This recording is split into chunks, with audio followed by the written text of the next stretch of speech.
Welcome everyone, I'm Ricky from Tech Talk and today we're taking a look at the Samsung Galaxy S10e. So it has come from Vodafone and it's not in its original packaging. So we're going to go through the unboxing quite quickly here.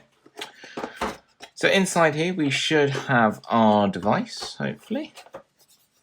Yep, so sat on the top is our device. So this is the smallest member of the S10 range. This goes alongside the S10 and the S10 Plus that I have as well. So under here we just have our plugs. I think we've got our cables and our headphones as well there. So we have our European plug. Obviously you'll get a UK one for here in the UK of course. You've then got your tuned AKG headphones there. Then you've got your USB-C to USB connection cable for charging. Then you've got your transfer port as well, so you can transfer data over from a previous device. So that's quite cool, one of the quickest unboxings I've done. Also inside there is a SIM tool. Also you will receive a micro USB port one version of this as well, so you can use that to transfer from a previous device as well.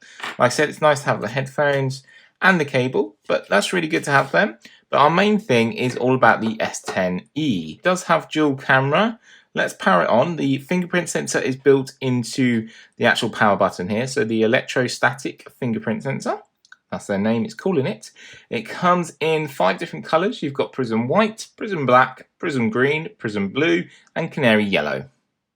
So loads of different colors there. First of all, it's going to ask you if it's a prepaid or contract. Mine is a contract SIM inside here. So sorry about the lines here, but we can change that slightly in a second. So let's go and we can go into the settings. But first of all, I just want to show you all the accessibility options that this device has. So first of all, you've got screen reader. So you can go in here and turn on screen reader option if you want to use that. Then you have visibility enhancements, which is really good. You've got like high contrast fonts. You've got other options here as well. You've also got one option I'm going to choose here, so that funny wave of light goes away from the screen, is negative colors. Also, you can change the font size as well.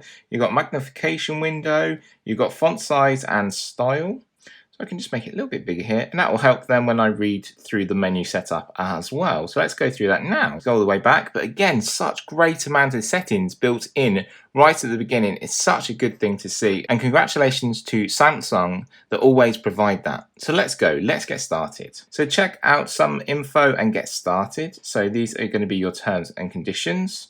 You'll need to select to use all of the services and the best possible use out of this device as well. So bring your old data for a quicker setup. So you can either do that wireless, cable and USB connection, or skip for now. I want to skip for now because I want to set it up as a brand new device and enjoy it right from the beginning. Now you can choose a Wi-Fi network. I recommend choosing a Wi-Fi network for when you're at home. You can connect to a work network as well, but you're going to save loads of data. So you'll see the keyboard come up in a negative color as well.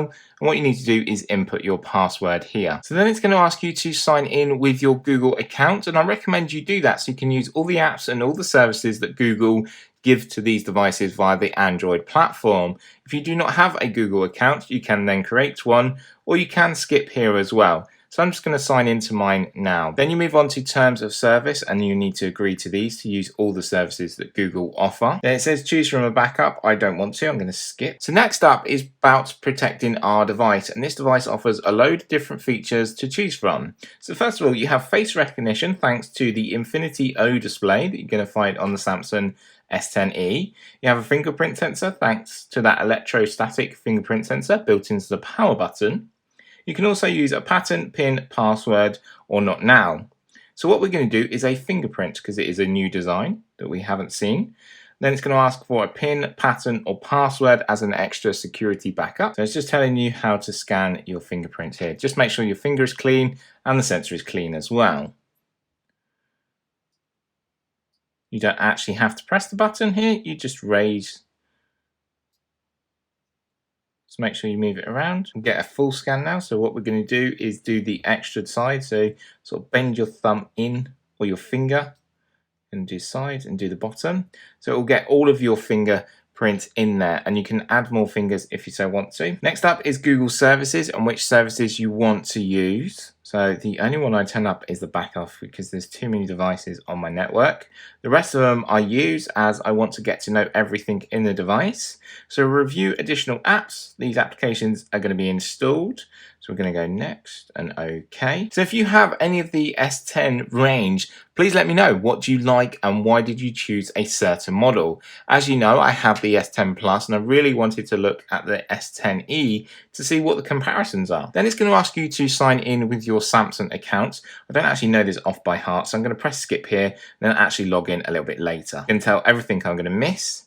And then we're all done and we're all ready to go. So tap in finish here and we're going to load in. It's taken us straight into our settings here to talk about the dual SIM option. So this device comes with a dual SIM option, so you can have SIM 1 for your network and your minutes and texts, or then you can have another SIM for just your data, or if you travel, you can have a data SIM only. So you can put in 2 different SIMs there that you want to use, which is really good. Then we come into our home display here, and now it's all set up and ready to go. I'm really looking forward to seeing how well this model works compared to other models. There's loads of different price points now for different devices offering the same spec. So we're going to be doing a really hard look at the best budget phone in 2019. That's why I want to bring this model in as well to have a look. So like I said, if you do have a Samsung device from the S10 range, please do let me know, as I'd like to know which is your favorite and which one you like to use the most. I do like the sounds that the S10 offers in the range here. So looking down here at the bottom, you've got your speaker grill, you've got a USB-C connection there. It's also a microphone. You've got your 3.5 headphone jack as well, which is really good to see. And then coming down this side, you're going to have some other buttons. You've got your Bixby button there, and you've got your volume controls. And at the top, I believe that's where your SIM card goes. Yes, it is. And then at the back here, you've just got your dual camera setup there as well, which we're going to talk about. So let's go into a little bit more detail about the S10e range. So first of all, let's start at the display that you're going to be looking at. So it's a 5.8-inch rectangle display, but with the curved corners, it makes it a 5.6 rounded corner display. With a resolution of 2880 by 1080, it offers HDR plus and it's classed as an Infinity O display. So when I mean an Infinity O display, if I pull down my notification here, you're going to see this little round dot, which is actually your front-facing camera and will be used as your face recognition camera as well. It's a dynamic AMOLED panel from Samsung, so you know how well the display is going to work and how bright and vibrant it becomes with photographs and enjoying your content. Again, you do have that sidebar here as well, just popping that up here, the apps edge here, so you can change and add that as well, and it's nice that they brought it to all models now. So looking at power and performance inside this device, it uses the Exynos processor here in Europe, 8 nanometers in size. It offers an octa-core processor which runs at multiple different speeds for different cores that are in that octa-core option, so that's 2.7 GHz, 2.3 GHz and 1.9 GHz. We'll delve into that more during the review and when we really delve into the device to really see how well it copes with everything we throw at it. It comes with 128 gigabytes of internal storage, which is enough, and you can use a micro SD card up to 512 gigabytes. So you can add in loads of extra storage. It has 6 gigabytes of RAM, so it's powerful enough as well to deal with everything you need to throw at it. And believe me, with all my social media and everything I throw at a device, I need that RAM to work. And also when it comes to accessibility wise as well, you need actually quite a high level of RAM to actually use such services as TalkBack and Select to Speak. So protecting your device is really good as well. As you can see, there's glass on the front and the back, and it's made up of Gorilla Glass 5, so if you do drop it, it should survive. So let's turn around and have a look at the cameras on this model. So there are 2 lenses on the back here, so it is a dual lens, compared to the S10 and the S10 Plus, where you have 3 lenses. So here's my S10 Plus here. So like I said, it is a dual lens, but you do have a dual aperture in the first lens, which is a 12 megapixel f1.5 to f2.4 dual aperture lens, which is really good. This means you can take so many different photographs from so many different angles. Then you have the 16 megapixel f2.2 ultra wide lens as well. So that's really good. I do like the ultra wide lens, so you can get everything in your shot and everyone as well if you want to take photographs with big events or loads of people in your photographs, which is really good. It has autofocus and optic image stabilization. So coming around to the front and that Infinity O display as well, where it houses your front-facing camera, as I said. Front-facing camera is 10 megapixels in size. It's an f1.9, it has autofocus. If you like to take video and record video, it offers video recording at UHD 4K with a resolution of 3840 by 2160 at 60 frames per second. It also offers slow motion at 960 frames per second in HD and 240 frames per second at full HD. So loads and loads of specs inside here. Power and performance is there, the camera is there, a big beautiful display as well to look at, which boasts over 16 million colors as well, so everything is going to come alive no matter taking photographs or just enjoying your content. It's really good. So coming all the way across here, you've got your Bixby Home that you'll need to set up, and you'll need to log into your Samsung account. Coming down, you've got your widgets here as well, which you can pull down and you can use as well. So one other thing you're going to notice as well, another feature that's come, is the wireless power share. So if I toggle this on here and then I bring in another device,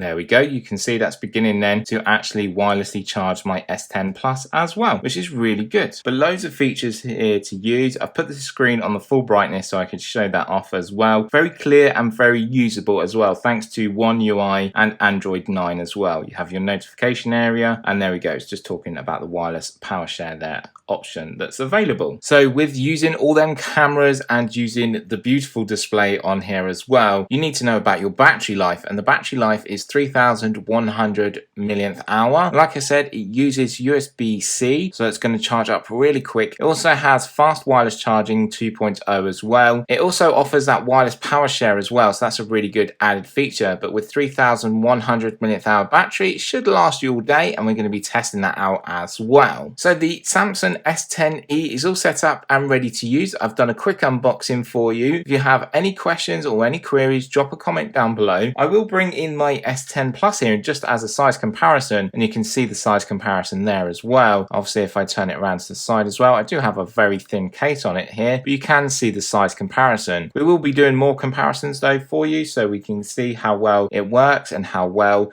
they compare against each other, and have a look at the cameras. But if you have any questions or any queries, make sure to drop a comment down below and I'll be more than happy to help. Thanks always for watching. Please give the video a like and subscribe and ring that notification bell if you're new to Tech Talk. From me, Ricky, I'll see you very soon. Bye for now.